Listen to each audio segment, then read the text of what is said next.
মা, সাবধান, আপনার মুখের একটি কথা হয়তো আজ কিছুই মনে হবে না, কিন্তু সেই কথাই একদিন দুই ভাইয়ের সম্পর্ক চিরদিনের জন্য শেষ করে দিতে পারে।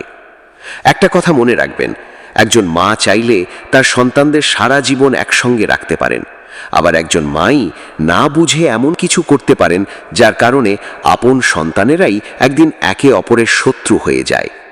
মা, আপনি এমন একজন মানুষ হন যাকে সন্তান দূরে থেকেও সম্মান করে, যার কথা মনে পড়লে বুকটা ভালোবাসায় ভরে যায়। এমন কিছু করবেন না যার কারণে এক সন্তান আরেক সন্তানের বিরুদ্ধে দাঁড়িয়ে যায়। কেউ এসে একজন সন্তানের নামে কিছু বললেই বিশ্বাস করবেন না। তৃতীয় পক্ষের কথা শুনে সন্তানদের মধ্যে তুলনা করবেন না। একজনের কথা আরেকজনের কাছে লাগাবেন না, কারণ বাইরের মানুষ আপনার পরিবারের অশান্তি দেখে কিছুদিন কথা বলবে, কিন্তু সেই অশান্তির বোঝা সারা জীবন বয়ে বেড়াবে আপনার সন্তানেরা। আজ যে ভাই ভাইয়ের সঙ্গে কথা বলে না, যে বোন অভিমান করে বাবার বাড়িতে আসে না, যে পরিবার একই ছাদের নিচে থেকেও ভেতরে ভেতরে ভেঙে গেছে, অনেক সময় তার শুরু হয়েছিল খুব ছোট্ট একটি কথা থেকে।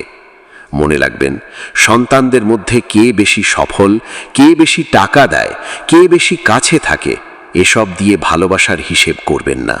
আপনার কাছে প্রত্যেক সন্তান যেন সমান আপন হয়। একজন মা যখন সন্তানদের এক করে রাখেন, তখন তার মৃত্যুর পরও সন্তানেরা একে অপরকে আঁকড়ে ধরে বাঁচে।